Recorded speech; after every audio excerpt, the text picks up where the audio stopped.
Alors, bienvenue en bord de la 908, on attaque la ligne droite des stands où on arrive à peu près en 6ème vitesse avec une droite hyper rapide qui est super, avec un freinage très lent en 2ème vitesse. Ça glisse beaucoup parce qu'on n'a pas beaucoup d'appui aéro sur l'auto, donc il faut faire avec. Sortie de la chicane de lobe, 2, 3, 4, on met la 5 et on retombe en 3ème vitesse, suivi par gauche-droite. C'est les S de la forêt, sortie rapide, 4, 5, je remets la 4 pour le droit des tertres rouges, qui est hyper important, ça conditionne la ligne droite. Et on arrive dans les portions rapides du circuit des 24 heures du Mans, avec la première des plus longues lignes droites. Donc là on est en 6ème, on arrive à peu près à 350 km/h.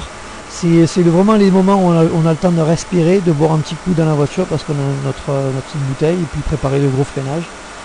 On arrive à 350, on freine à 120 mètres pour mettre la 2ème vitesse et prendre une chicane en droite-gauche. Donc c'est des virages très violents, beaucoup de G. On repart pour une portion de la 2ème ligne droite. Là aussi c'est histoire de calculer un petit peu à l'avance le trafic et le freinage. Donc c'est un freinage hyper tard à 100 mètres. On arrive à 320 km/h en 2ème ou 3ème vitesse, ça dépend un petit peu le style de pilotage. C'est une chicane qui est hyper bosselée et qui, sous la pluie, je dirais que les 2 chicanes sont très difficiles. Il n'y a pas beaucoup de grippe et il y a du changement de revêtement. Donc là c'est la plus courte des lignes droites. On met tout juste la 6ème. On arrive quand même à 300 km/h, donc c'est assez rapide. Un freinage en 2ème vitesse et Mulsanne. Et c'est un virage qui est assez difficile aussi parce qu'il n'y a pas trop de marge d'erreur. C'est direct dans le bac à gravier si tu te loupes. Et beaucoup de vibreurs intérieurs et extérieurs aussi. Là, on arrive sur la 2ème portion la plus rapide du circuit. Donc la ligne droite qui mène à Indianapolis. On arrive aussi à 340-350 km/h. Donc là aussi c'est très étroit. Et on prépare une droite qui est hyper rapide. C'est avant Indianapolis. C'est mon virage préféré.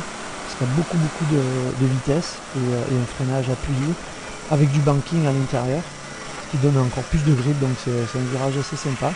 Là on arrive à Arnage, ça c'est un virage qui est je dirais le virage le moins sympa, mais où il faut faire très attention parce que c'est lent, c'est en première vitesse et puis tu bloques les roues facilement, tu peux te retrouver facilement à faire une erreur.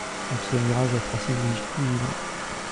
Là aussi on prépare ce petit bout droit, c'est pour préparer les Porsche, c'est fantastique. On arrive en 5ème, on tourne, on remet pied dedans, à fond le gauche, beaucoup de G, c'est fantastique, un gauche encore à fond, on touche le frein, on met la 4, on remet à fond, et puis après c'est juste un petit coup sur le frein pour le gauche du karting qui est en dévers, donc assez difficile, on peut faire facilement une erreur, on sort des Porsche. Là on prépare déjà les chicanes fortes qui sont très lentes, mais elles sont sympas aussi, on peut prendre beaucoup de vibreurs, il faut les attaquer assez méchamment et préparer une bonne sortie pour la ligne droite des stands. Voilà, on a fait le tour du circuit du Mans.